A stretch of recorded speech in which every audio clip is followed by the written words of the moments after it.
helped me find my own.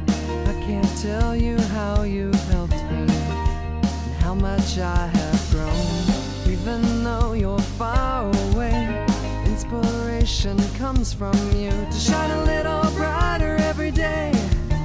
If you only knew, I will never get upset, and I will never ever forget the happiness you made me feel, almost as if you're actually real. When they all see her come around, you know there's something here to be found. A lush beauty, like a diamond ring of the highest rarity, and even more beautiful inside. Reach way down deep and I'm sure you'll find she can bring that little something called generosity.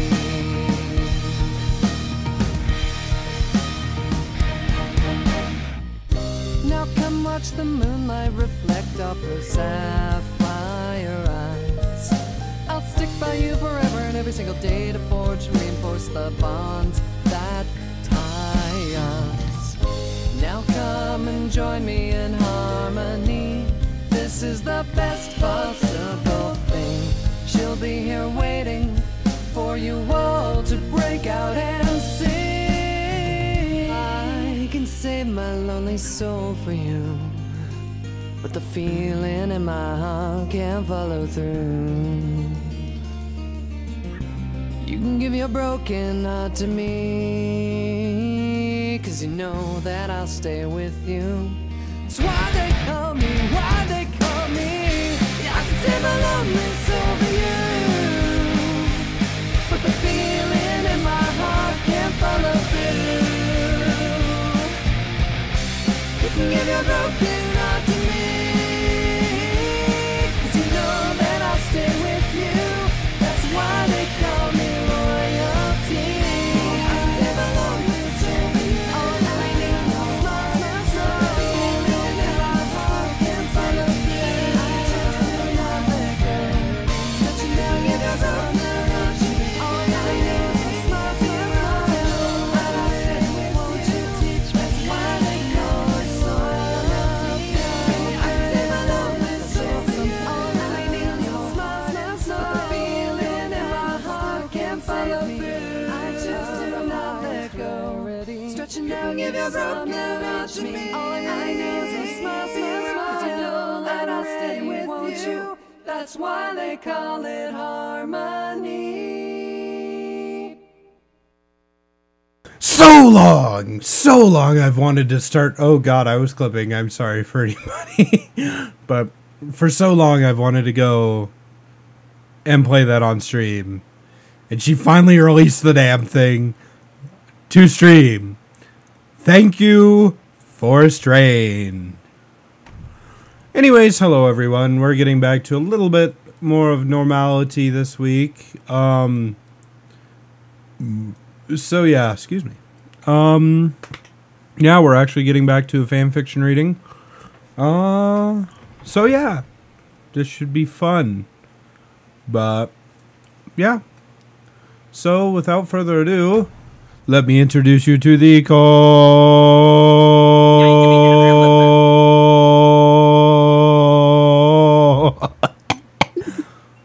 Hi, call. Oh, hang on. Do it again. Do it again.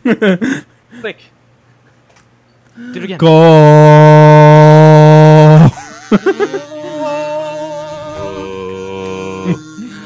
Harmonize. I'm sorry, my saxophone isn't close to me at the moment. Harmonize with me, maggot.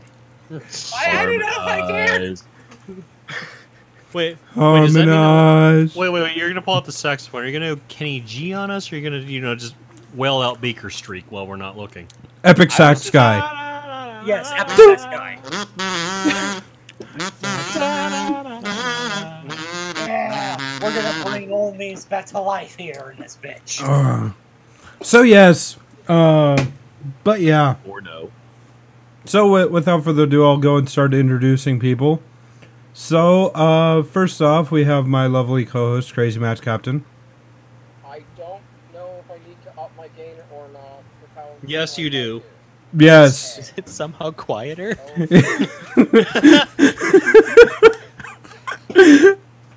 Is that better? No. What the hell, Discord? Are you sure you're using the right microphone and not one that's stuffed behind your wall? CMC, please move your volume slider up 12 decibels.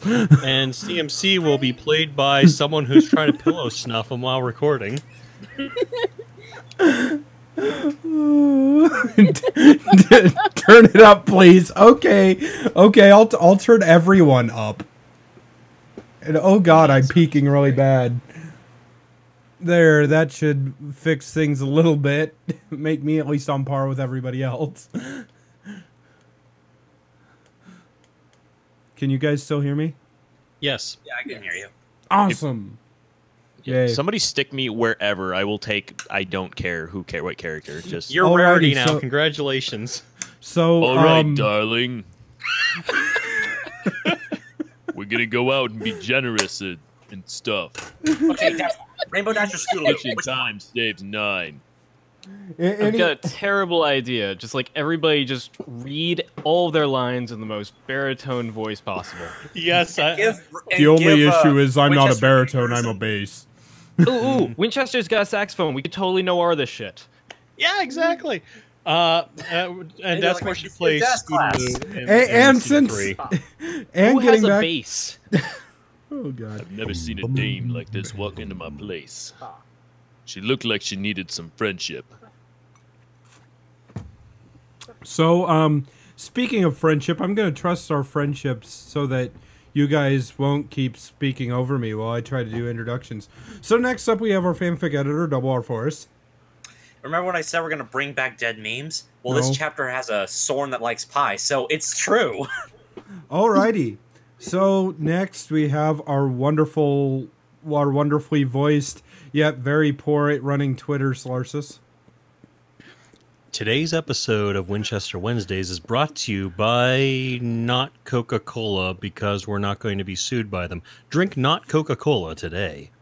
However, Southwest, if you are listening to this stream, on the chance you weren't listening on Monday, yeah, we're still interested if you want to contact us. Alrighty. So next on to Marzi. Hi.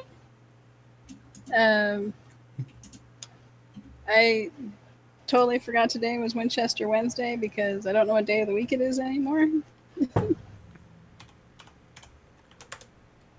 That's how you know it's a good week. And next we have my other co-host, Orange Shirt Guy. Totally forgot today was Well, hello. because I don't know what day of the week it is anymore. Oh god. And next we apparently have Coldust. Hi, I'm a liar. Coldust, you are a terrible, dirty, dirty liar, and you made me screw up because...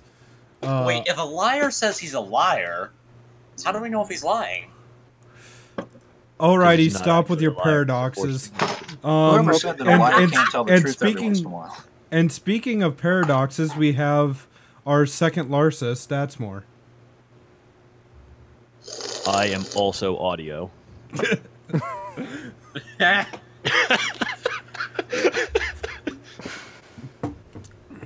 CMC, say something.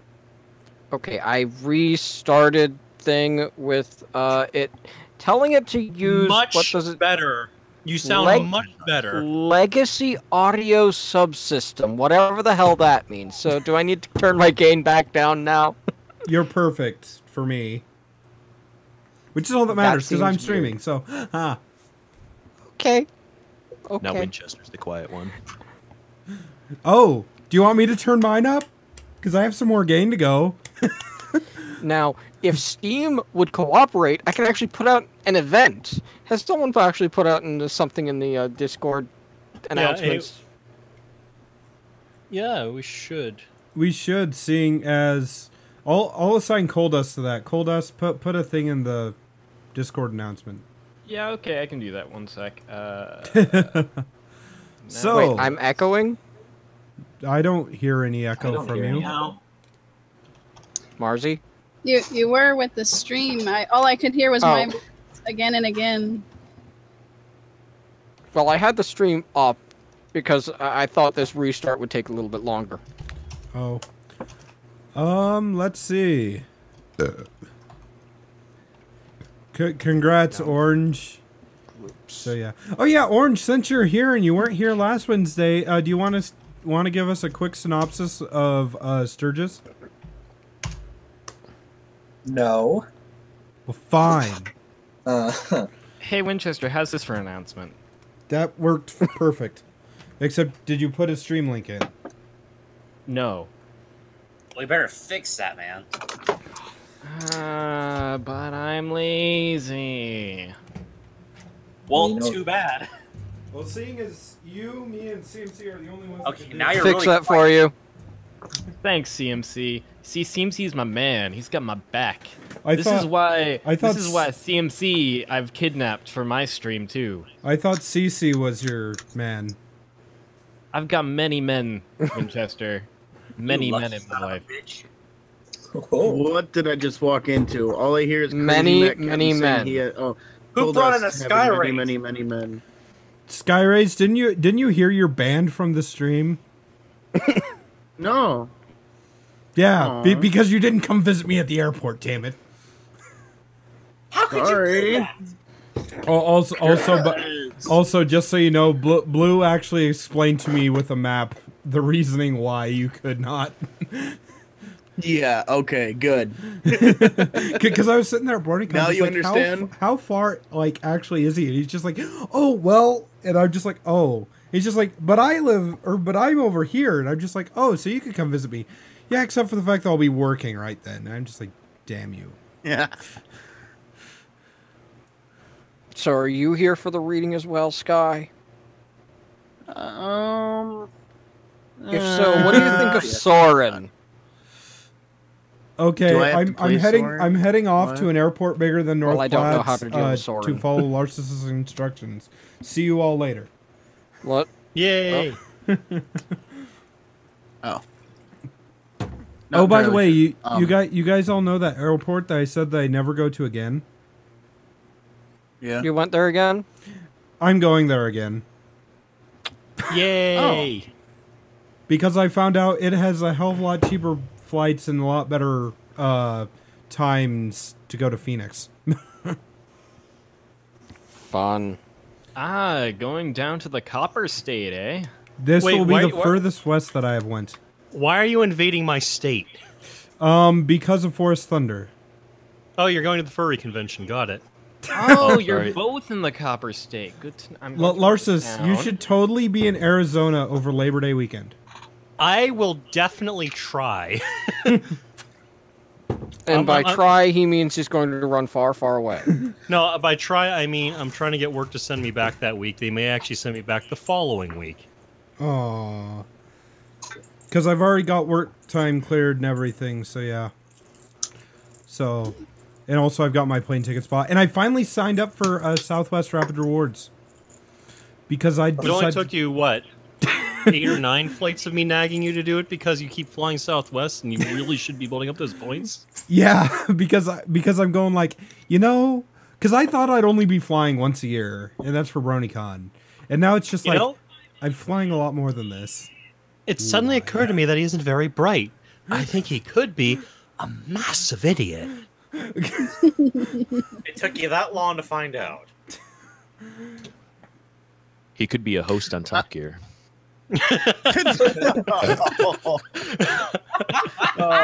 So which am I? Am I Richard That's a lot of Hammond strings. or James May? I mean, why not? Well, you're not. You're. Can't be any you're- of them. Let's see. You're not short. You're not old. Yeah, but I do I like don't to know. fix things. I don't know. I don't know. Does he seem like an orangutan to you, Detsmore? A little bit. A little bit. Yeah. Okay. He's So you're not Clarkson. large for his age. Hmm. He's got the belly. He Yeah. reminds me of the American Stig. That's what he reminds me of. Yes. Although Yeah. yeah. Except he talks too much for that. No. I am the guy for a world or for Grand Tour. The driver for Grand wait. Tour. If I right-click here and click this mute button, then I don't have to hear him. And he really is like the Stig. That's fair. Clever.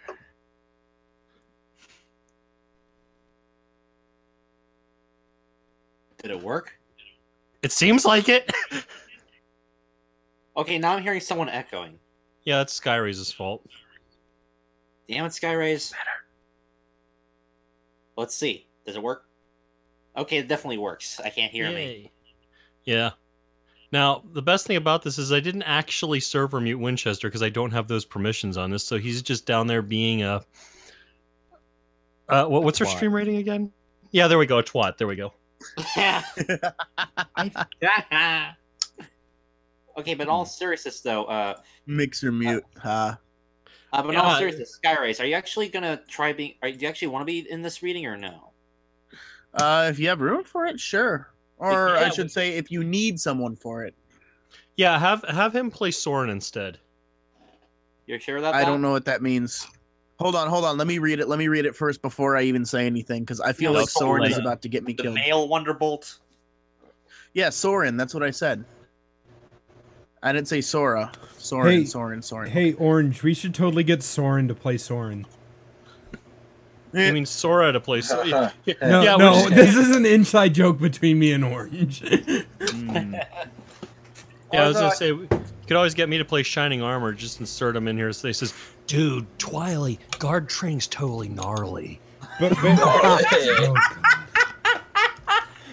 god. But basically, long story short, I was at a scout camp one time, and there was an actual staff member there that was named Soren. Like the Swedish name Soren. I don't know. I don't know. So, Winchester, are we ever actually going to read this thing? Is the better question. I don't know. That's up to you. You start us off. Yeah, actually, no. Derpy starts us off. So Coldust starts Surprise, us we're off. starting. Yeah, I was gonna say. So, should Soren actually be played by Skyrays, or should that be Spitfire? I'm Spitfire. Yeah, I saw that one. So some sourcing material. Here's the better question. Hold on. Voice practice. Fuck. How does he speak?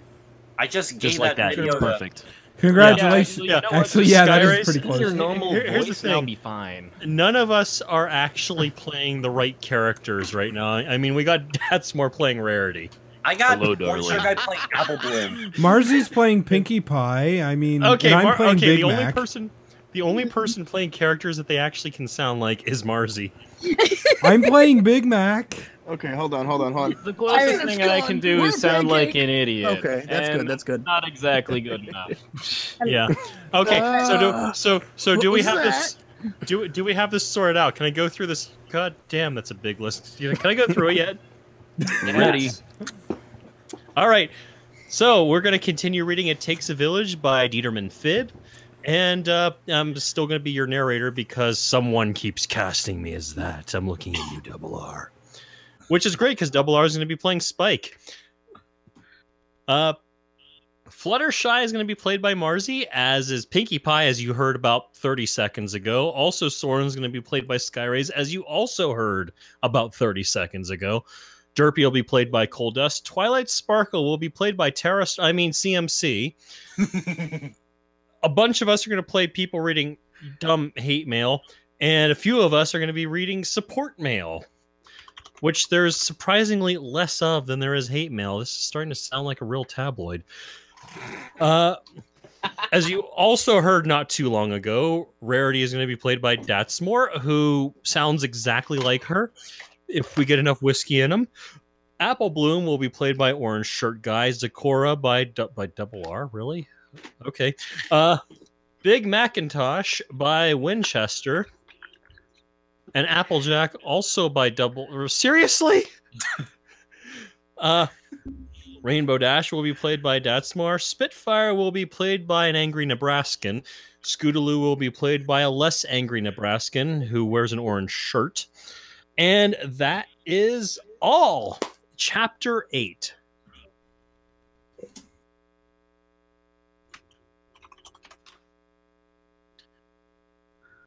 Derpy.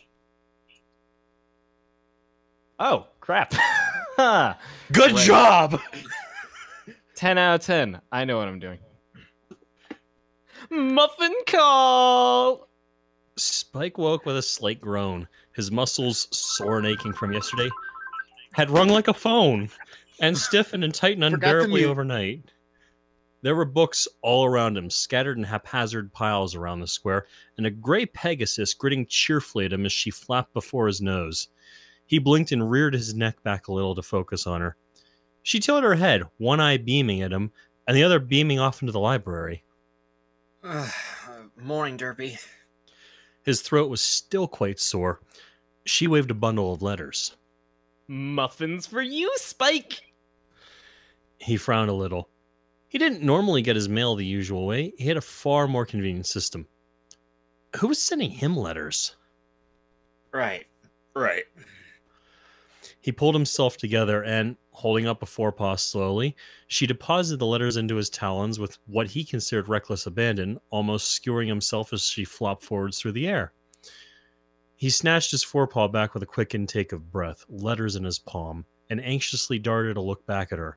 She saluted brightly, entirely unharmed. Thanks. Hey, Derpy, are those protesters still camped in front of the town hall? She nodded, one eye glaring off at the library. They sure are. They've got signs and muffins and bedrolls and muffins and everything. Spike thought for a moment, heart sinking. If those parents' ponies were still camped in front of the town hall, he'd find another way out of his lesson this afternoon. Despite what Big Macintosh and Rarity had said about not hiding anymore, he wasn't a sucker for punishment. He wasn't going to willingly sign up for abuse if he didn't have to. Well, see ya, Muffin Spike! Derpy's voice trailed behind her as she pinged through the deserted square like a pinball. Thanks, Derpy. See you, later. He shook his head with a small snort, and then began to study his bundle of letters. There were quite a few. Most were simply addressed to Spike, Ponyville, Dragon. But one was addressed to Mr. Spike, care of Ponyville Square, Ponyville, and looked rather official. He was beginning to slit open the envelope with his pinky claw when he became aware of a light weight shifting on the hollow on his back. Twilight mumbled in her sleep and nuzzled her head against a green spine. He smiled slightly, lowering the letter. She'd woken up after their dragon ride with a burning curiosity and denuded the entire library of every book referring to draconic culture, physiology, and history it possessed. Spike looked around at the stacks of tottering books, and that ended up in the way, and his smile became a grin. She had been in such a study frenzy that she hadn't even squeaked about leaving the books out all night. He carefully picked up Scales Before Their Eyes, an in-depth study on equine dragon relations in modern day, and tilted it sideways, watching the pages ruffling. Not a single picture in the whole thing. Twilight sure likes some dry and dusty stuff. The collected poetic works of Silverclaw sat beside Diseases of the Dragon, From Abated Heels to Zigzag Throat. The Encyclopedia Draconicus, Volume 7, DRA through ERG, was held open at Dragons by the bulk of Misunderstood or Monster, Dragon Facts and Myths. Spike squinted closer at the spine of one red book and flushed when he read Big and Hot, A Guide for Maturing Dragons. He shoved the embarrassing thing underneath Dragons in the Smoke, a memoir. There were heaps and heaps and heaps of books. Boy, was he pleased he wasn't able to file them away anymore. Twilight yawned loudly, and he felt her stretch her legs out. Morning. He looked back at her, curled up again in the hollow between his shoulder blades. Territory and you, all a dragon needs to know, was serving as her pillow. Her foreleg was firmly wrapped over her eyes. It's too early. I've gotten used to it, sleeping out here. Early. This is a turnaround. You telling me that it's too early. She growled under her breath, her other forelimb wrapping around her head as well. Then she sat up abruptly, eyes wide. The books! You look like a purple and pink haystack. She scowled at him, but it turned into a grimace as she looked around and took into the explosion of paper around them. I fell asleep. Will the two have gotten into them, do you think? Spike tilted his head. I'll dry him off if it has. Least I can do. She ran a hoof over her mane. Can you do that without... Burning them? I think so. I'm beginning to trust my fire a bit more. After yesterday, anyway. Really? Yeah. And if that doesn't work, we can always spread them on my side, Twilight. Are you okay if I stand? I am so stiff. I just gotta stretch. She looked a little startled. Oh, I didn't think of that. And here I am using you as a great big heated bed. It's fine. It's good, actually. I like that you stayed out here with me again. Just gotta get out of this kink out of my back before I go completely crazy. That rock was so heavy. Twilight carefully slid down his shoulder to the cobbles, her magic carting the book after her. Spike stood up as fast as possible, his joints creaking, and proceeded to stretch himself as thoroughly as he could. The pop of his bones made him groan in relief. Oh, better. Better. Twilight was giving him an alarmed look. That sounded awful. Better. If you say so. Hey, what are these? She had spotted the letters. Spike arched like a cat, forelegs straight and shoulders hunched. Oh, that? Mail for me. Got from Ditzy. Was gonna open, but saw all the books. She picked up the official-looking envelope with a little frown. Mr. Spike... Spike sat down on his haunches and took the letter from her delicately. She watched as he pulled the letter from the envelope with precise, cautious movements and smoothed it out on the pavement. You're getting really good with your claws.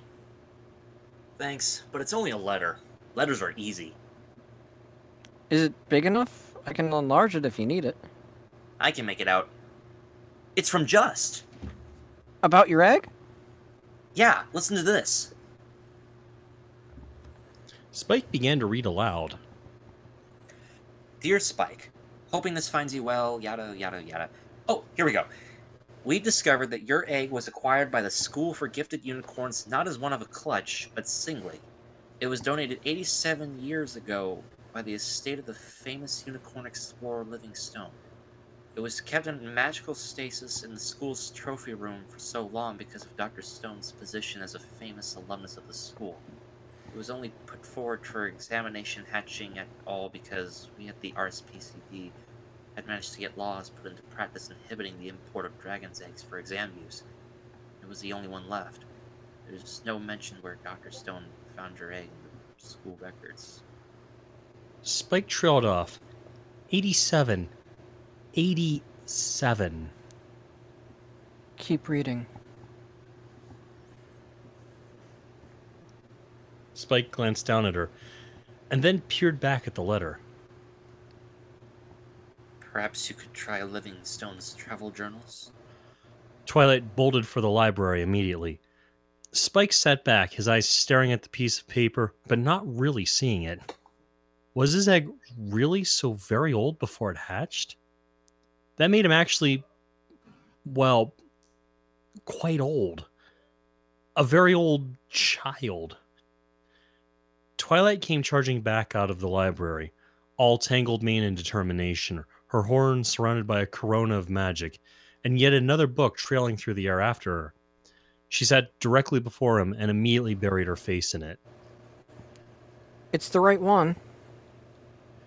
Spike flinched as a cloud of dust arose from the thin yellow book entitled Dr. Livingstone, I presumed, the journals and recollections of an adventurer and dragon slayer.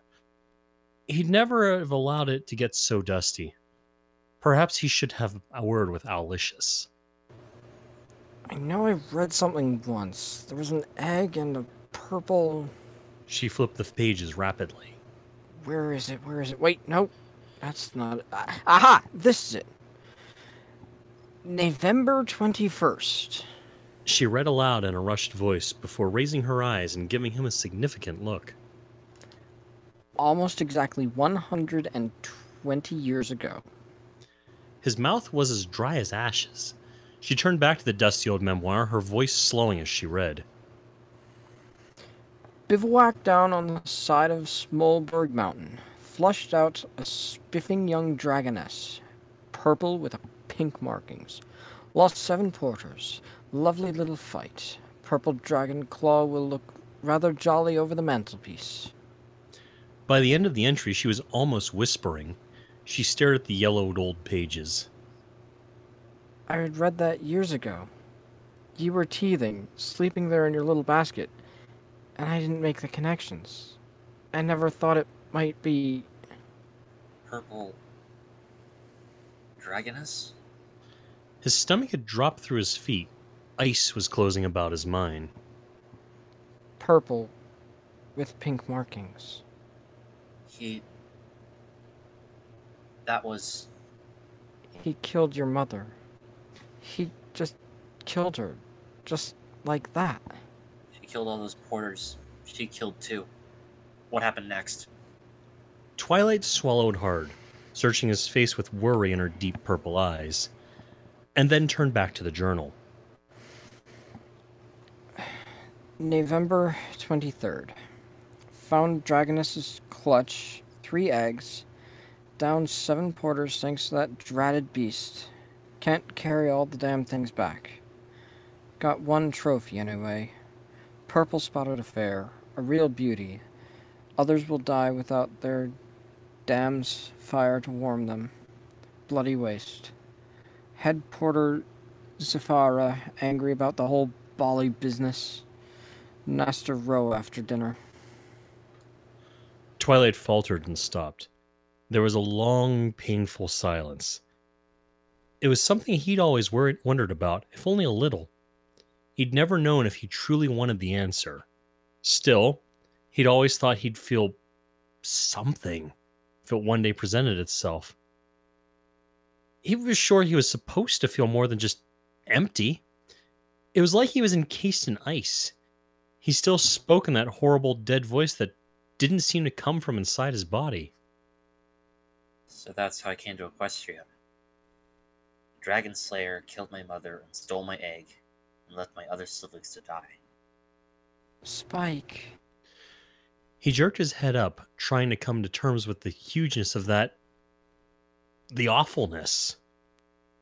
His throat felt like it was studded with thorns. Well, I was right about one thing. Twilight put a hoof on his paw, and he resisted the urge to jerk it away. What? I didn't want to know. He closed his eyes as tightly as he could.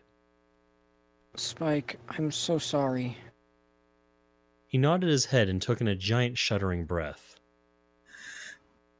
It's all done with. Done with 120 years ago.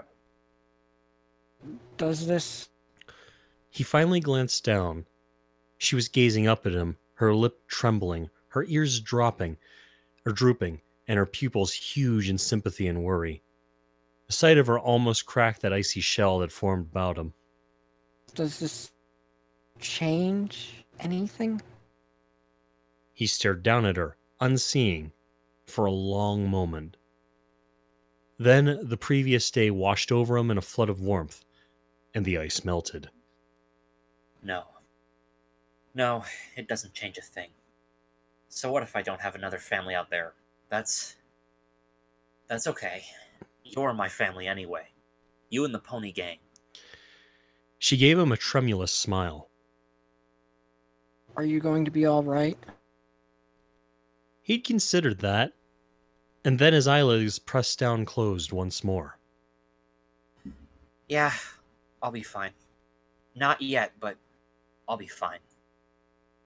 Her hoof rubbed the back of his claw in slow, tender circles. I'm here. To his relief, he didn't want to pull away anymore.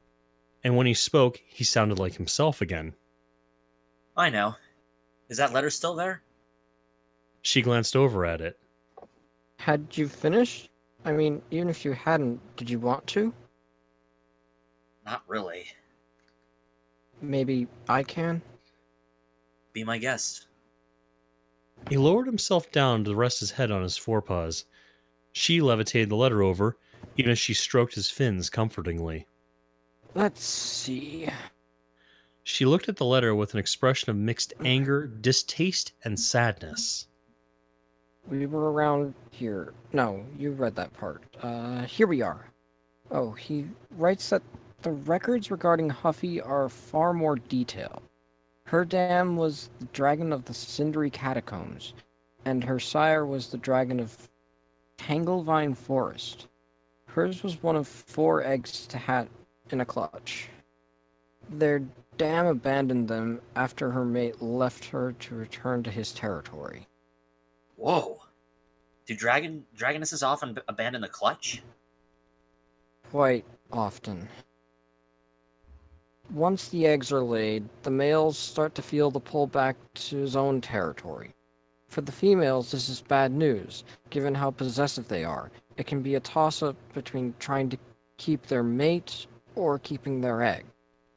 If the mate wins the toss, the dragoness will chase him and her eggs will die without her fire to keep them warm. Spike frowned. Sounds awful. Evolutionary, it's not all that great either. Twilight's critical scholar expression in place. Well, now I know why the world isn't overrun by dragons. She leaned her head against him. Spike, seriously, are you going to be alright? That was quite a shocking piece of news. He dropped his gaze. Look, I'll think about it, but I meant it what I said before. Nothing's changed. Her madly tangled mane swung as she shook her head. Something's changed, Spike. You know that your mother was the dragoness of Smolderberg Mountain, and that she was purple and pink, and you know you were laid 120 years ago, and that she died the same year. You know you had 2 siblings. You know that when Livingstone died, your egg was donated to the school by his estate's executors, and it stayed there in the trophy room until my exam. He stared at the yellow journal with anger and bitterness flickering in his heart. I suppose. And there's another thing, too. You know you are wanted very much. He frowned. I do? She smiled faintly. Only one dragon defended that nest. There's no mention of a mate in Livingstone's journal. That means your sire had already left for his home, but your mother was still there with your egg, wasn't she? Spike raised his head a little, his eyes lighting up. Oh. Oh yeah. She mustn't have followed him. So the eggs were more important. Important, even in the egg. She nudged the side of his face. Well, I don't like to brag. He spoke with a fair attempt at his usual faux modest, humorous tone. The strain in his face and voice must have been apparent because Twilight's expression told him he wasn't fooling any pony. Still, she decided to let it slide and look back at the rest of the letters. Have you looked at those yet? After the first one, I'm a little leery. She laughed softly in agreement. I can understand that. Let's get it over with. Most of the letters were horrible. It took all of Spike's willpower not to go spiraling back down into the dumps again. You should have been scrambled. How dare you live near our foals and bring such dangers to our homes? I hopes that you get dead and the challenged dragons not belong with ponies. You should die or fly away to where dragons live and not be with ponies anymore. That was Spike's particular favorite. You are pathetic. A dragon wanting to be a pony? If that dragon dragon does not kill you, I will do it myself, you aberration. The last one was the worst. The words pasted together with letters cut from magazines and newspapers. They glared at him ominously. He was ready to immolate the lot in disgust and fury without opening the last few, when Twilight handed him another soft smile on her face, and Whitney Houston began to sing. Read that. He gave her a suspicious look and bent to read it. You are true inspiration. If I could meet you, Spike, I would shake your claw. He looked up, face clearing. That's a nice change of pace. Here's another. Twilight passed another letter over to him, and his jaw dropped slackly as he read. I think you're amazing, Mr. Spike, and so does my mom and dad. We think you're really brave, and I think you're really cool, and I want to be a dragon when I grow up. Twilight passed him the last letter silently. He took it in equal silence and read, Don't give up, Spike, our little friend who is not so little anymore. We are rooting for you. Signed, the Canterlot Palace Guards. Twilight looked down at the envelope for a moment before looking back up at him. Good morning to you too, Spike. She gave him a crooked smile, and he smiled back ironically. Are all our mornings going to be like this now? Scene break. Oof! All the air was expressed out of him as he shunted the basalt block from his back with a now practiced heave. It thudded on top its fellows. He nudged it into position with his nose, then stepped back to view the neat row proudly. A huge square of gray stones, 2 blocks high, now nestled in the foundation of the trenches he'd dug. A gap in the square indicated where the door was going to be. Rarity on standby. Pinkie Pie's hard hat was in place. Rarity looked up from filing her hooves. Hmm? Hmm? Hmm. Spike's got to fire that block.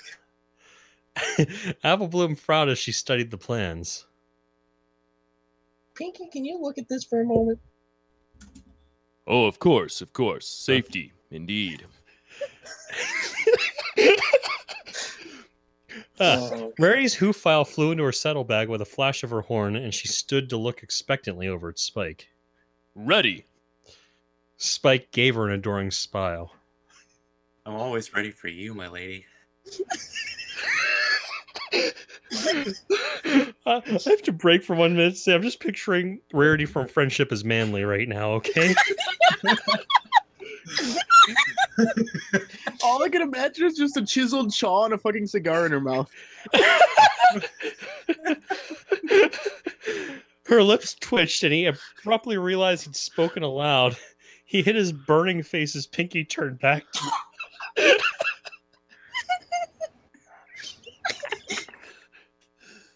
Okay, that's something that needs to be drawn. Spike, you may fire that block. Spike began to draw on his breath, even as Pinky, Rarity, Apple Bloom, and Big Macintosh lowered safety goggles in front of their eyes. When he was tremblingly full of air, he blasted the cube with that furious, invisible fire for as long as he was able. It began to glow dully where the flame touched it. Keep going. Spike dragged in another breath and fired the stone's other facets.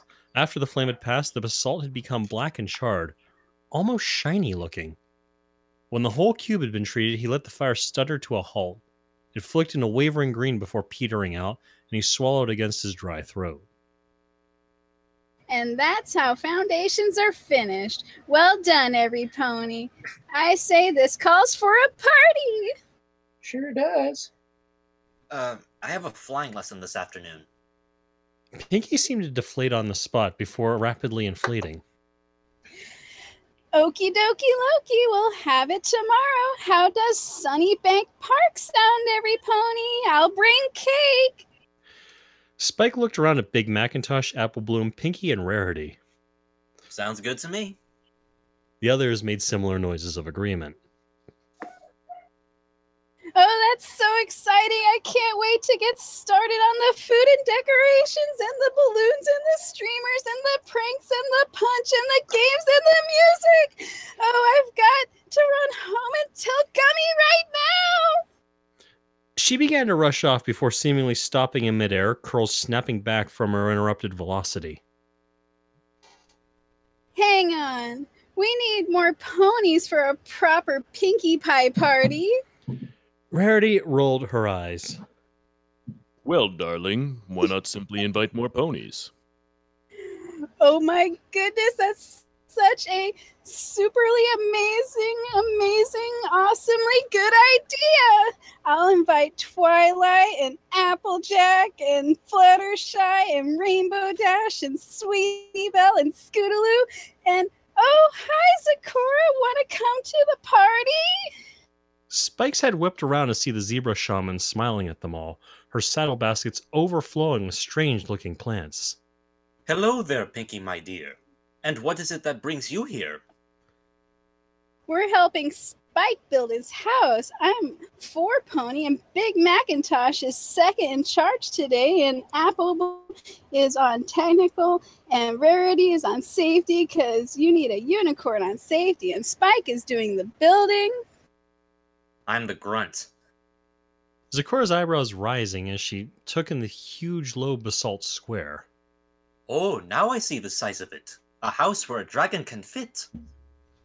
That's the idea. Anyway, we just finished the foundation, and I said, this calls for a party, and Apple Bloom agreed with me, and which I thought was just so fantastic, terrific. I started making up plans right there for a party at Sunny Bank. Then Spike had him flying lessons this afternoon, and I said, how about tomorrow, and every pony can come tomorrow. I sure hope you can come too.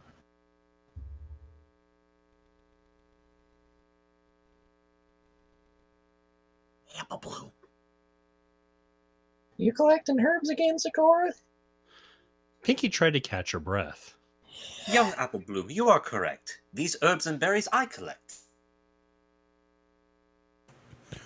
Why don't she ever just say, yep? Big Macintosh whispered this to Spike.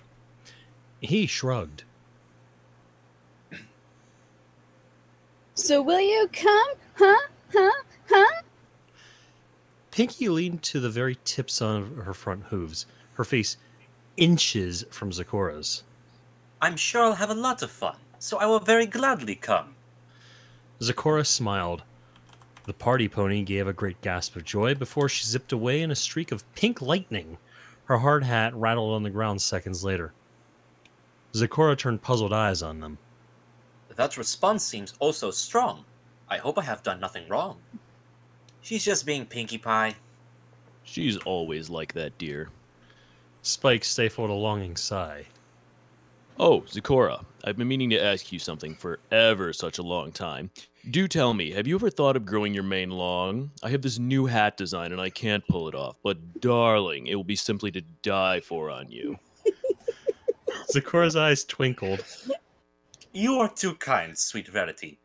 But my mane is as long as it can be. Oh, and I was hoping to try it out on you. Does it require a longer mane? With short, will it not work the same? Rarity pursed her lips. Maybe.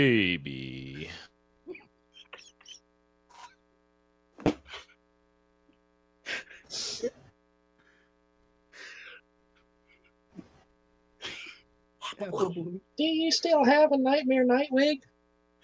Zecora rubbed her chin with a hoof. I think that I can dig it out. It's somewhere in my house, no doubt.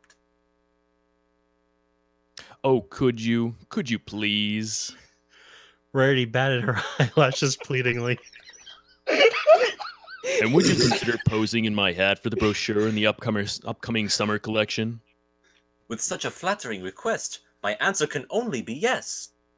Yes! Ahem. Oh, thank you. Thank you so much, Zecora. Oh, it is going to be marvelous. Rarity continued to speak excitedly to herself, lost in her own world as she began to trot briskly back to the village.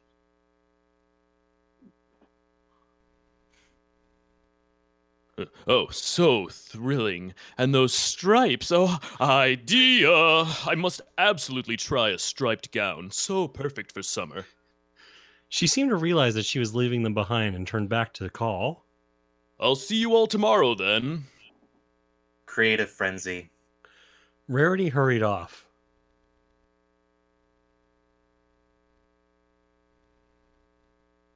Apple Bloom. She hits him a lot, Sweetie says. Apple Bloom nodded sagely. Sakura? She held up a hoof to stop him. I know what you are going to say. No doubt you'll say it anyway. But let me first say this, my friend. I will support you to the end. Spike blinked. But why? I mean, you don't know me all that well. No offense, Sakura. And yet you were there in the square the other day, supporting me. And yeah, I was going to say thank you so much for that. But she tipped her regal head, golden neckbands clinking. I think you are forgetting that I once was shunned and whispered at. I too have had my share of stares, and rumors foul were once my cares. I know what it is like to be a dreaded curiosity. Spike ducked his chin. Oh, I remember. Zakora eyed him shrewdly. I am amazed you recall that. You were an infant, small and fat. Hey! Apple Bloom hit a snicker, and Macintosh emitted a very, very quiet. Yep. I think she's trying to say that you look a whole heap different now. A grin tugged the corner of her mouth. Spike sat down petulantly. Wasn't that fat? You weren't that skinny. Well, how skinny were you as a baby? He was a great big apple pudding of a foal, if Granny's pictures aren't to be believed. Her brother gave her a very warning look. One more word out of you, Bloom, and I'll bring your full pictures next time we got company. Even the ones in the barn on the hay bales. Spike's eyes widened, Zakora leaned closer as Apple Bloom flushed the color of a nectarine. Ooh, this sounds good. Oh, don't hold back on our account. This tale you surely must recount. Zakora grinned at her young friend.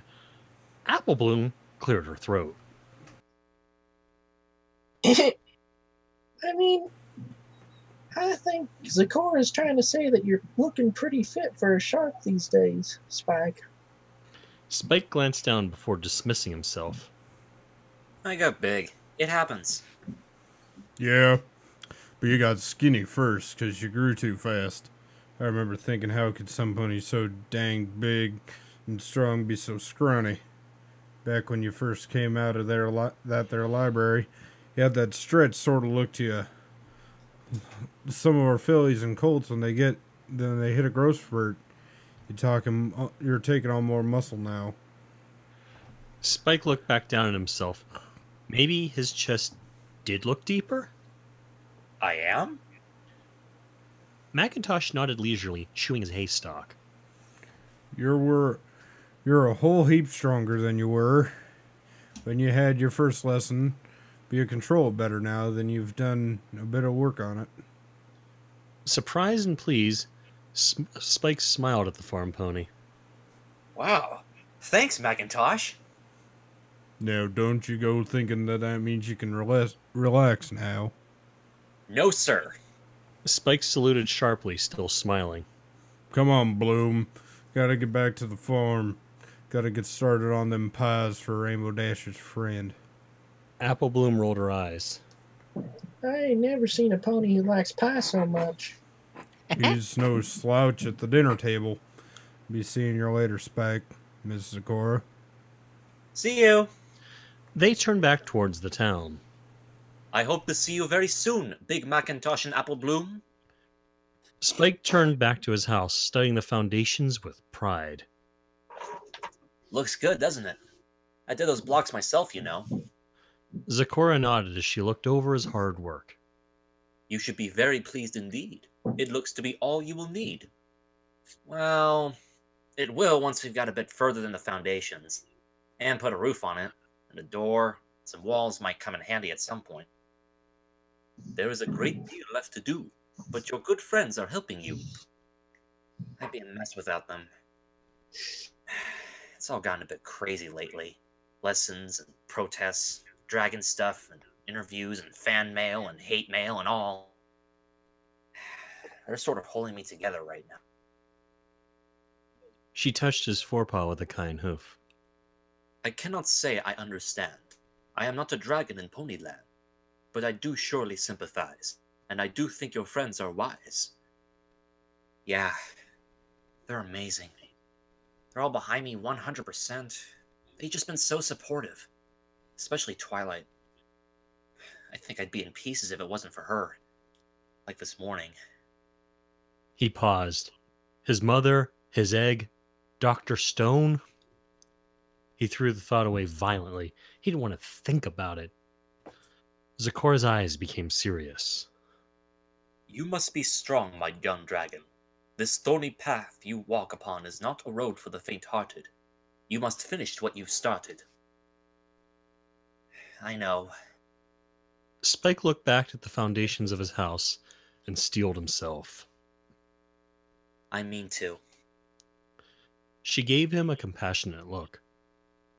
You are still so very young, with such challenges yet to come. He winced. You heard about that, I see. She nodded. That dragon lives not far from me, and all his movements do I see. He often leaves his smoky cave, and watches as you weigh your pave. Spike scowled. Great. Razorfang is spying on me. That's just great. Now I can add a dragon to my stalker list, along with fanfillies, reporters, photographers, and anti-dragon nutcases. I think he only wants to see. Perhaps you are a novelty? Oh, goody. Spike closed his eyes and pinched the bridge of his snout between two claws. Then his eyes flew open as a wild idea occurred to him. Zecora! Oh, horse apples, why didn't I think of this before? Zecora, could you please brew something up for me? Something to make me bigger or stronger? Or fireproof even? Please? She shook her head reluctantly. Then the wild hope died in his chest. No medicine or healing brew can have any effect on you. Your constitution's far too tough. A dragon's made of sterner stuff. It was worth a shot. I only wish I could do more. There is so much for you in store. Tell me about it.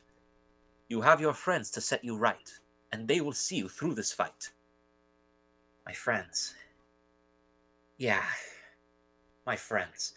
You know, I've got another flying lesson with Rainbow Dash this afternoon. She just won't give up. Big Macintosh has always been helping me control my strength. I didn't really know him before, and he's a real good friend now. Fluttershy and Applejack help me with my fire, and it's so much better, Zecora. No pony would believe it. Pinky and Twilight and Rarity designed my house. Rarity made me a scarf. And Pinky's got so many awesome ideas. Twilight... He stopped, his heart clenching, and then continued in a slower voice. They're all helping me with my house, too. It's amazing. No dragon ever had better friends. I'm really lucky. Even if everything is messy and complicated and occasionally completely and totally awful.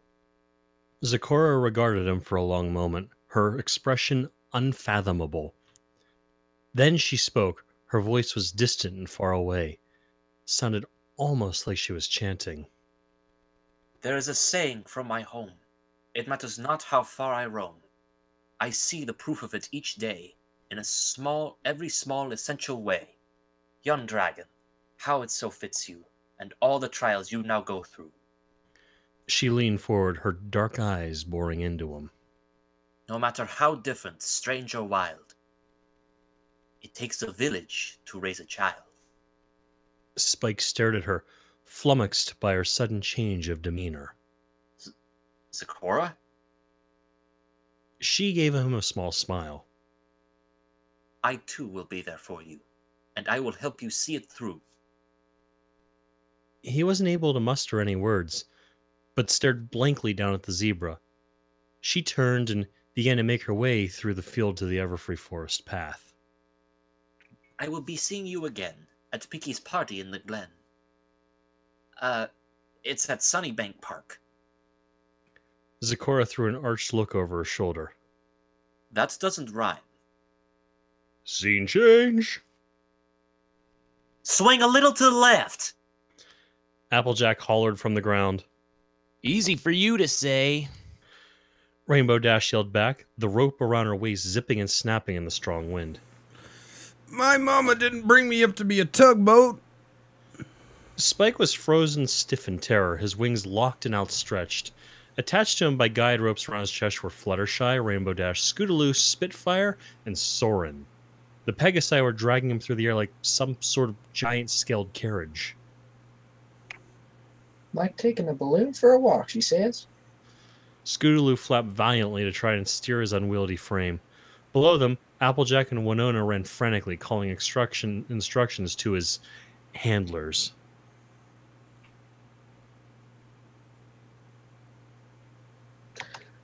Yeah, right. A balloon that weighs a ton. Pretty sure I weigh more than that. Oh, now he tells us whose crazy idea was this? Who you calling crazy? Soren rolled his eyes before pulling against his rope once more.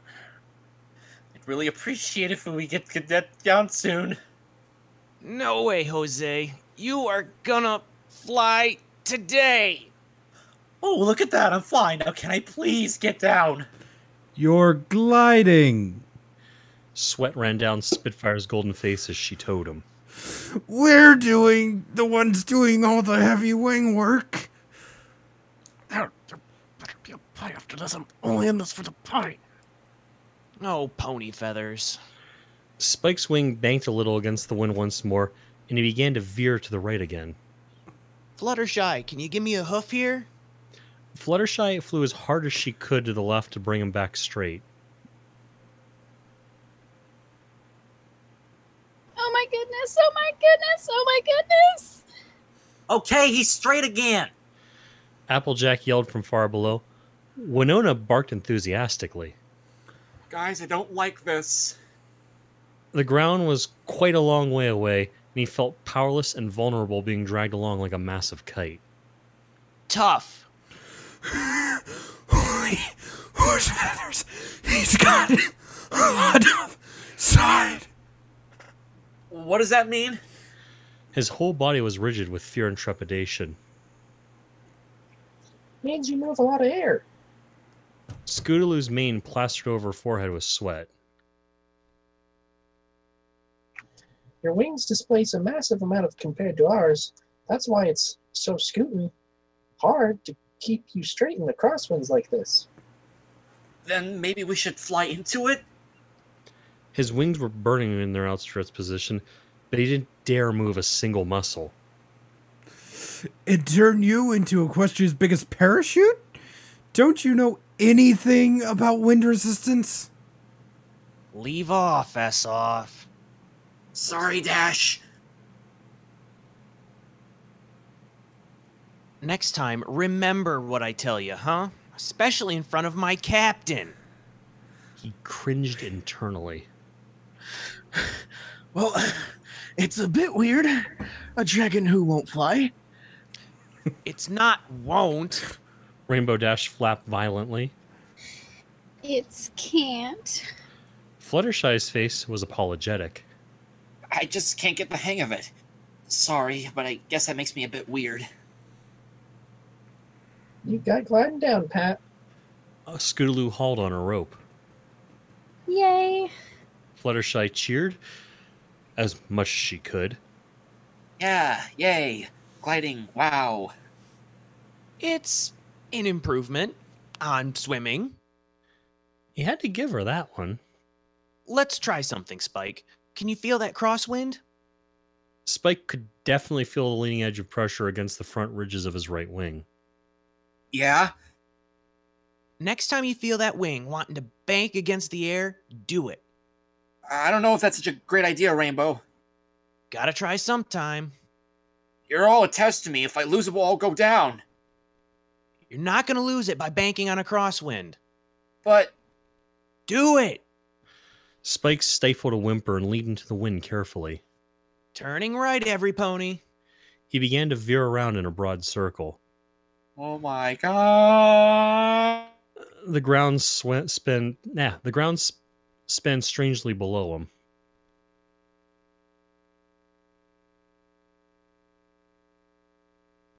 Scootaloo. Whoa, relax, Spike. You wouldn't say that if you hit the ground as many times as I have. Spike hollered back over the rippling sound of his wings tearing through the air. You're doing it, Spike. That was a perfect turn. You can straighten up now.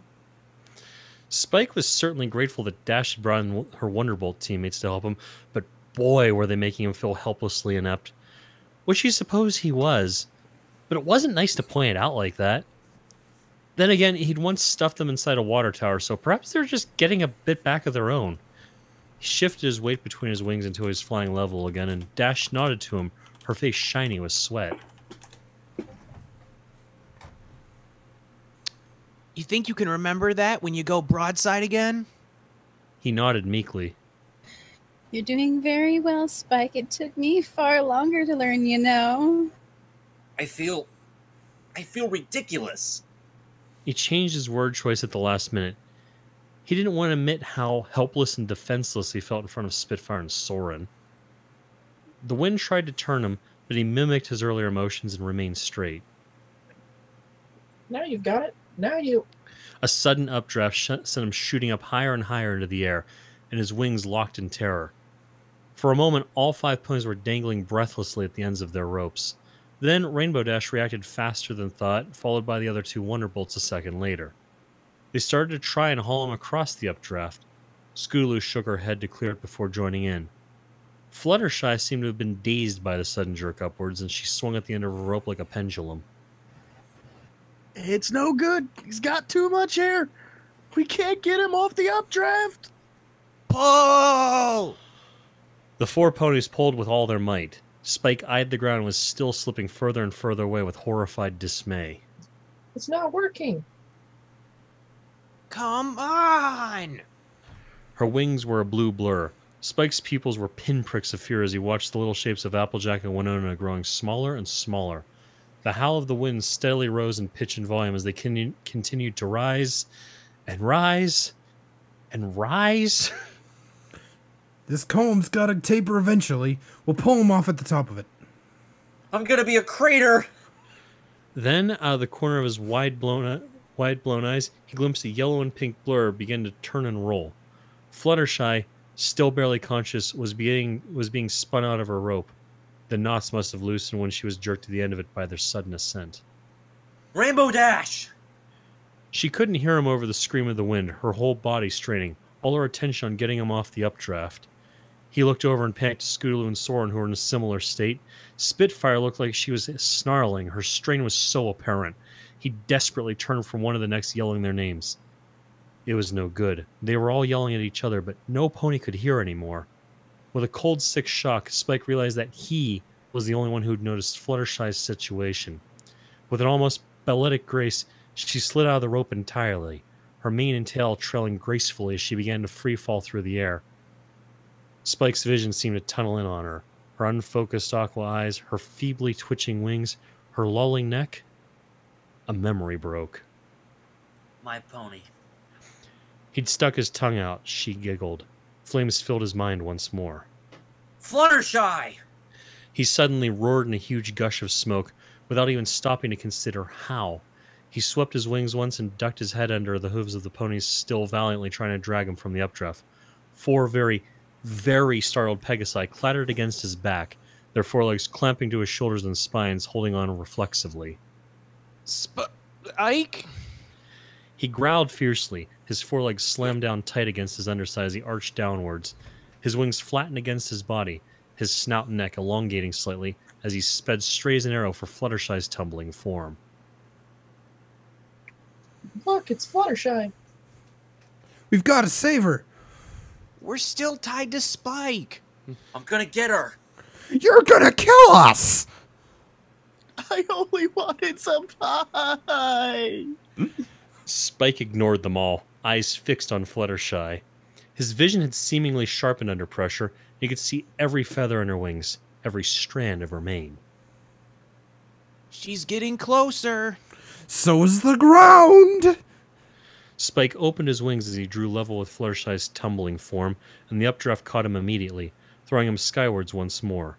He growled as Fluttershy dropped away from him sharply and plunged headlong after her into another vertical dive, wings snapping against his sides. His whole body plummeted like a missile after his friend. Listen to me! Dash grabbed the fins in his jaw and yelled directly into his ear. You're gonna have to dive across the draft, aim right at Fluttershy, and catch her in your claws.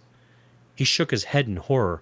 He'd hurt her for sure, what with the fantastic agitation thrumming through his body and his whole mind in flames. You're telling me that you can pick up an egg in those claws, but you can't save Fluttershy? Spike's eyes narrowed. Arching himself once more, he swooped neatly into the updraft in a smooth arc and grabbed Fluttershy with one foreclaw. It was as fast and simple as a swallow plucking an insect from the air. Every pony gaped slightly as he sped on through the updraft, wings still pressed to his sides, cutting through the air as a true thrown spear. It all happened so fast. Spike began to emerge from his furious fog, and fear started creeping back into the corners of his mind.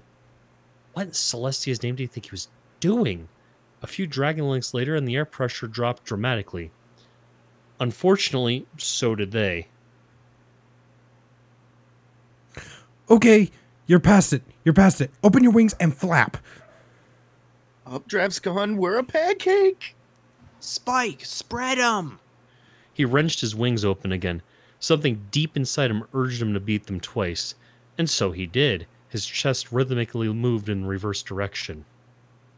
Oh my gosh. He beat his wings again, even as his neck extended to its full length once more, and 3 of his limbs flattened against his body, the other cradling Fluttershy close to his chest. The silence that followed was sudden and shockingly peaceful. What was that?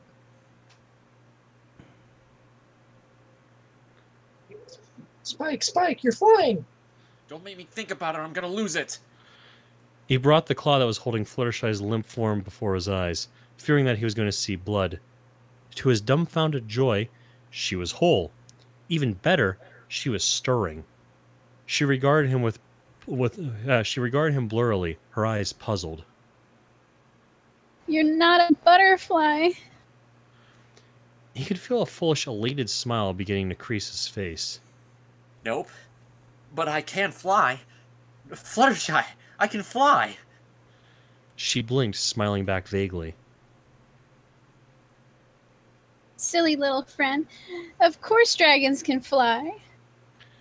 Spike held her against him, his heart racing at the thought of losing her like that. He beat his wings again without thinking. The extra momentum carried them across a downdraft with a bump. Part of his mind was now gibbering madly in fright, but most of it was strangely numb after the heart-stopping panic and red-tinted rage at the previous 5 minutes. She's okay? Spike beat his wings and nodded. It made his whole body swim strangely through the air. Don't. I'll be airsick. You get airsick? Hey, there's a difference between being a pilot and a passenger. Rainbow Dash leaned down to his ear once more. That was truly awesome. And for the record, knew you could do it. I don't know how I'm doing it.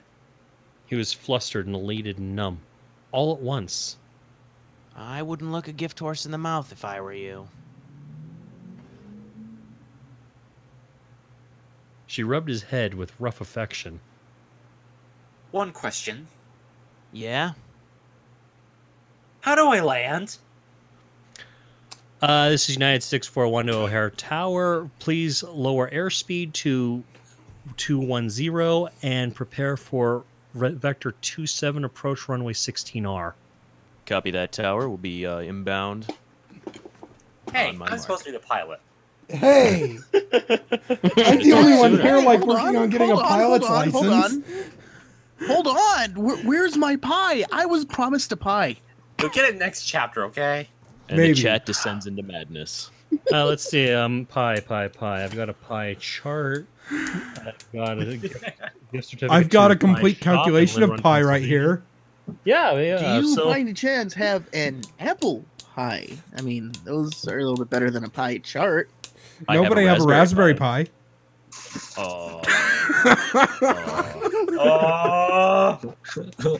So now these two are going to have to make robots to fight each other. With raspberry pies? Yes! As the owner of several small, very successful businesses, all related to clothing, I'm just gonna buy you out. And I'll just hit you with a big wrench. Excuse me. You can't hit something this beautiful. Look at this. I'm sorry. Datsmore played the best rarity. Yeah, that was. I'm always ready I will for you, my apologize lady. for completely derailing that section of the whole thing. Like, Yes, but it was a glorious image. Just manly rarity with adult Spike. For you, my lady. My image, it's My just lady. regular rarity, but she's got a chiseled chin with a cigar in her mouth, wearing a fucking military cap. No. I was thinking the Friendship is Manly series with Spike's fantasies of his older self. Spike totally needs a fedora in those too, by the way. oh, Spike, I'm Barb. you came for me.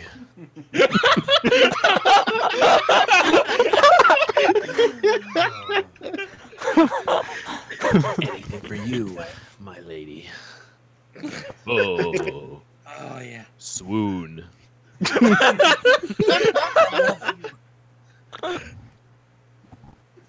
Oh.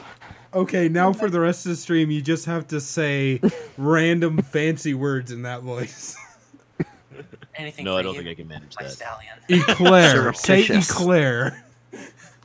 Eclair. Say omelette de fromage. Omelette du fromage. And Barb just came again. What? What? What? What? Who? In the butt? What? Yes. So Double R, did you realize that you're going to be giving yourself an entire scene just talking to yourself? I was just actually trying about to bring that up. I was just thinking that that's Double R. I mean, yeah, sure, I did notice that, but it was like more like the grounds I had experience with Sakura. So, And I will say he does play a good Segura. Yeah, he does. But yeah, I was gonna say it's not any worse than that one time I had to play both Celestia and narrator. Yeah, that was pretty. Oh, you mean I that think one? there's I think we're all a little. I think most of us are actually guilty of having conversations with ourselves. Hey, that was just with last time I Con read it. Main, and I'd forget who the other was. Okay, I always have conversations with myself, so I don't blame any of you for... Yeah, of course. I mean, Hey, who else would I have Did the conversations with? I voices don't that have you keep friends. having conversations with tell you to kill things? Those are Yes. the fun ones to talk with. Only if I'm looking in the mirror. Am I the only one that walked through the halls at school wondering if I had a gun right now, how many people could I take out? And that was Precisely. and by the way, just so you guys know, that sound that you just heard was the Department of Homeland Security mounting up on helicopters and coming for Winchester. Yeah. Whereas I got so annoyed with pomp and circumstance that I realized, you know what? With that symbol crest, you could easily hide a shotgun blast. You know what? I'm prepared. You know, I'm being informed right now through another chat that I have to keep you all here while people try to find you in your houses. I'm not supposed to tell you this, but As I said, I'm prepared. My address is 1600. My address is 1600 Pennsylvania Avenue, Southeast Washington D.C. Oh God. was that southeast or southwest? I just want to get this right. Southeast. Oh, Southeast Washington D.C. Apartment 1604. My address is 1 Blizzard Way. 53 Wantabo, apartment number 6. I'm sorry, but I live on Pluto. 123 Sesame Street. I don't care if it's not a planet. It's where I live, damn it. Oh yeah, that's right. To get to me, we actually have about 16 feet of concrete above us here. And we also have another address that you're also going to want to raid, which is 209 Redwood Shores Parkway, Redwood City, California, 94065. So my address is actually 1 West Pratt Street, Baltimore, Maryland. Please send the nukes there. All right. No more jokes. My address is really 1 Glen Bell Way. Sure.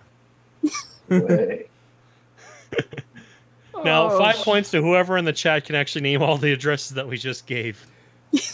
I'll give you a hint. I'm surprised no one used Harry Potter's. Well, that was just too easy. Hey, Well, I I used live at Breaking 8 Bad, so Waverly that was Place, fine. okay? Now, here's the better question. The Redwood Shores Parkway one. Does anyone know what address that actually is in this chat? No. Nope. That is EA's headquarters. Useful information. All right, I say we all claim we're at that address and then start saying as many keywords as possible. Congress, bomb, Plane. Nader for president. Harvey Birdman, attorney at law. Datsmore gets it. Yeah, everyone here calling out addresses, and I still haven't been able to call out mine. Fucking over here, living at 1600 Pennsylvania Avenue. Wait. Okay, so not like that hasn't already been used before. So Cole did a really great derpy. Yeah, I thought so. Yeah, It's a shame that he had to miss out on that. Mm-hmm.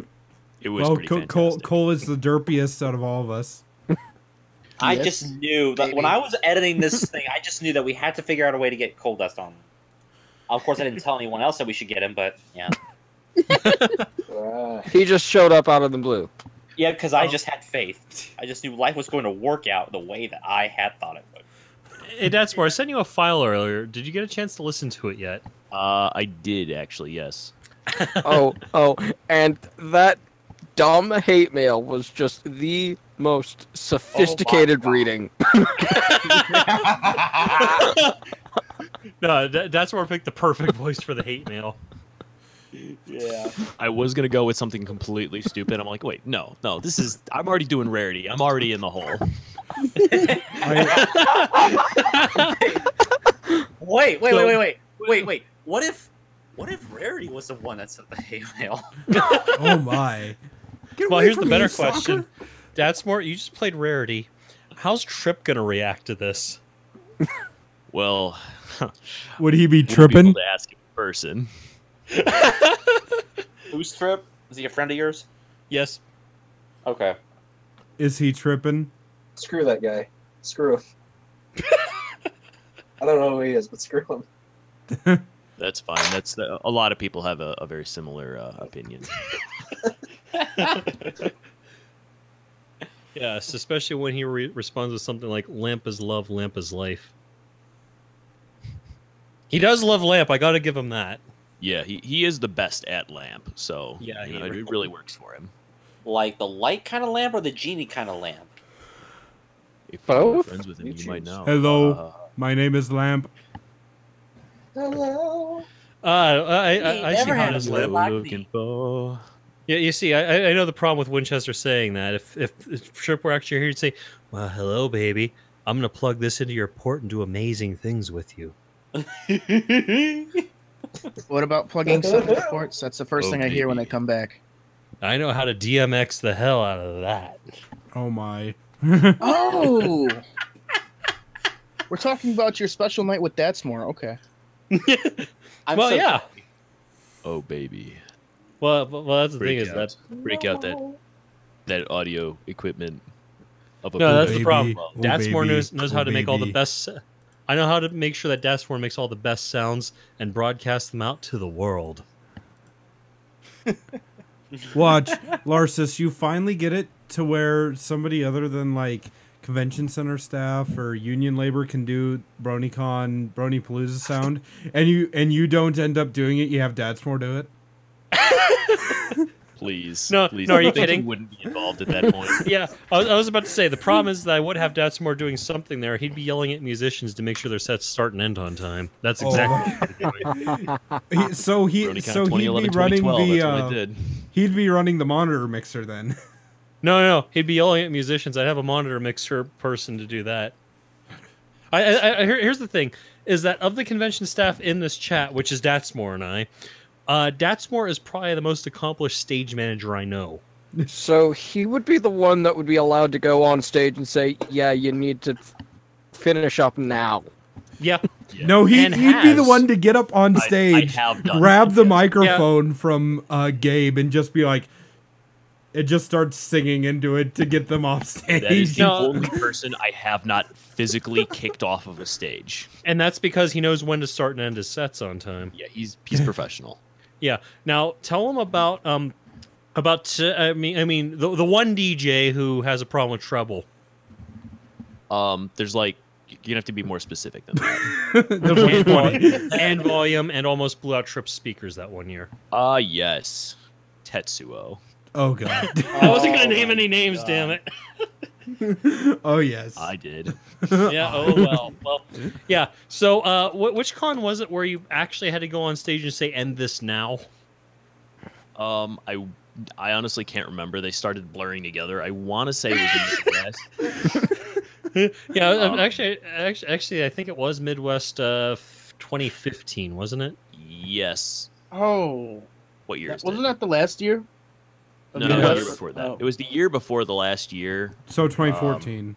2014 then. When we were in the hotel that had the Indian wedding that came through in the middle of our convention. Oh god, yeah, I remember that. You know what my favorite part about that whole thing was? That was the last convention I was at where One Trick showed up. And during the Indian wedding, they actually had an Indian stallion there. And Draft goes over, sees the stallion, sees her, and just, did you ride in on that? Oh my god. That's a classy entrance. Well, we for BronyCon, me and Forrest Rain were thinking about getting a helicopter drop in for the performance. Just like, okay, to get back, let's see if we can rent the police helicopter that's circling above and just have them airdrop us into Bronypalooza. Wait, how are you gonna airdrop through a solid concrete? Oh yeah, you're gonna come in with a bang. I see how it is. Yep, helicopters, explosions, police. This summer, Just Winchester, explode Forest through. Rain, Die Hard. I can't think of a good pun with that one. That's more you're all in for this.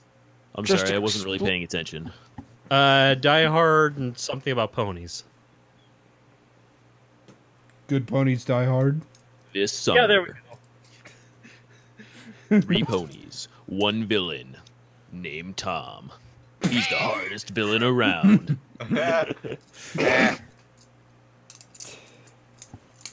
That's all I got on short. We can't make puns like that. Lycan's not here. Yeah, so Lycan is touring this hemisphere right now. Is he now? Yeah. He was just through Chicago recently. I think he's up at BronyCan right now. Yeah, that's right. Oh, he said his I flight did was not know leaving that. today, I think, or tonight, or something. I don't know. Yeah, I was gonna say the funny thing is I got him on my staff because I was like, "Hey, Lycan, how'd you like to not have to pay for your hotel room?" He was like, "Yeah, I can be staff." And then that's the thing is I was like, "Lycan, you don't actually have to work all that hard. We'll take care of everything." And then he ended up doing it anyway. Yeah, it seemed like he was your Dadsmore for charity. Yeah, he really was. It's kind of weird whenever I get Datsmore and ex-military and I can directly compare them. I've been slightly insulted.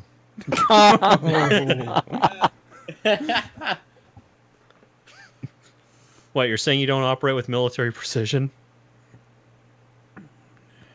All right, I'm less insulted. Now, how can we remove insulted out of the equation? Simple. Yeah. I put him in a concert and hand him my Bose headphones again. Oh yeah, Larsus, I don't know if you heard, I did actually finally get to see Infinite at BronyCon. Yeah, I know. I was gonna say, what do you mean finally? He was like everywhere. Yeah, except I've only seen him in person, I think 3 times. Oh, I see. You emanated the aura of Nebraska, and he just knew to go ahead and avoid it. Actually, no. It was Force Thunder's fault because we were checking in his bags, and I happened to see that he was checking in his bags at the same time. In my case, the amount of time I spent with him at BronyCon is the most I've ever spent with him at a BronyCon. Yeah. Apparently, he listened to what I told him last year, which was infinite delegate. All these jobs that you were running around doing, you have staff whose jobs it is to handle them. Everybody used to always love being Infinite staff, and now they're just like, God damn it, we have to do stuff. I don't want to be a staff anymore. Yeah. But yeah, it was actually really cool because he pointed me to another guy who he was meeting up with there at the airport that happened to be on my flight to Midway. Huh. So yeah. So that was. So as great as my flight out of there had 0 bronies on it. I avoided it. You see, mine actually only had one. Mine had one. I went via Nashville, which is probably what drove him off. They're just like, oh hell no, I don't want to deal with country music. Wow. Yeah, I can relate to that. Shut up. But anyways, yeah, as far as I know, my flight only had one on it because the friend actually, he was I think he said he was head of enforcement. And well, that would have been Dove, and that's a she. He said that this was shit, what was his name? But Serious Sam, there we go. He had something to do with security, and he was just like, yeah, I'm not even a brony. He just likes going to conventions and stuff. But yeah. I'll just message her. Hey Dove, who on your staff isn't a brony? Oh, Wildcard. Oh, okay, yeah, I know who that is. Yeah. But yeah, so he was on my flight.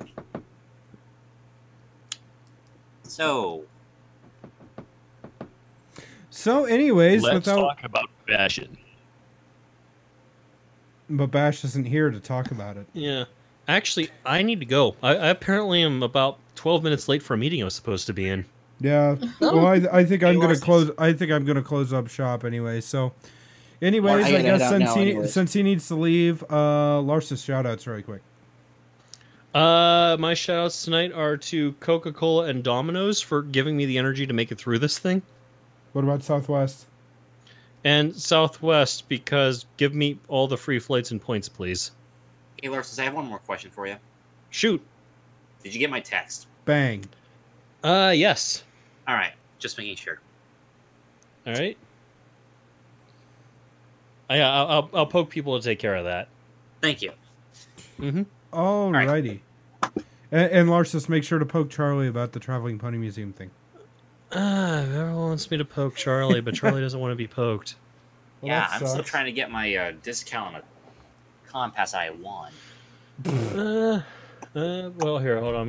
What I'm gonna do is I'll take care of this right now. I'm gonna go ahead and where the hell's the download button? It's that button that says download. Cool. Okay, while you're fighting that, did I hear someone else say they need to run off? Yeah, who else needs shoutouts? Skyry, shoutouts. Sky. Shoutouts to the NSA for being very, very nice and very apologetic. No shoutouts to Spike and Winchester and the Applejack family for not giving me my pie. I almost died. You're gonna get no pie? The next chapter. It's not good enough. Skyrays is officially banned from the stream. 1, for not meeting up with me at Midway, and 2, for not giving me a shout out. Yeah, who's Skyrays anyway? Yeah, I don't know. I mean, he's just gone. Yeah. Gosh. I mean, there's this weird guy here, plastic something. Oh, there we go. There was a ghost in the voice chat, and now it's gone. Oh, it's back. Bitches. Alrighty. So now he can just rage on himself. And next we'll have Marzi. I want to give the shout out to Dr. Pepper for giving me the energy to get through this. And I want to give a shout out to Winchester Wednesday for being so entertaining. Oh, not to the guy who actually produces the show, just the show itself. I see. Yeah, that guy's not funny. So. Yes. You're not important. You're Don't worry right. about it. Who the hell unmuted him? I'll just go to the after party chat. Yeah.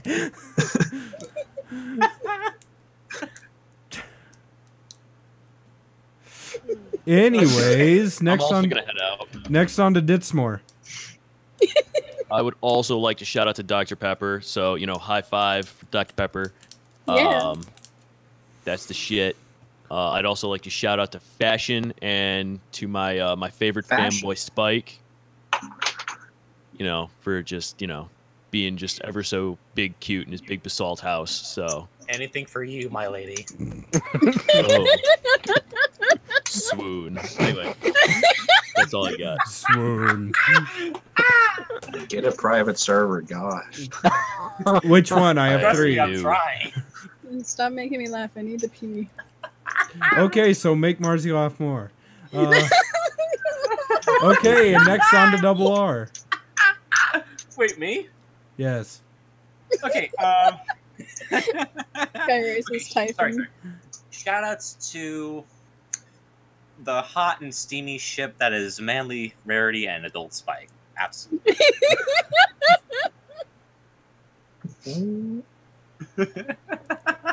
You know you want it. Oh, I know. BBY. I need you near me. BB big boy. Okay, now I'm leaving. I'll miss you. Who's next?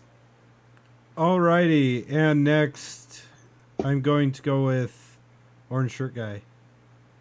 Shoutouts to Water for keeping me alive through this. Shoutouts to migraines for bothering me all day. And shoutouts to sleep, because that's where I'm going. Solid. Yay! Yay! Alrighty, and next on to CMC, who will also tell you what else is going on throughout the week, because I still haven't made that list. You think I pay attention fully. Shouts out to the usual fires, explosions, LOE on September 10th. And shout outs to Manly Spike, and shouts out to the ability to do this. Say words quick!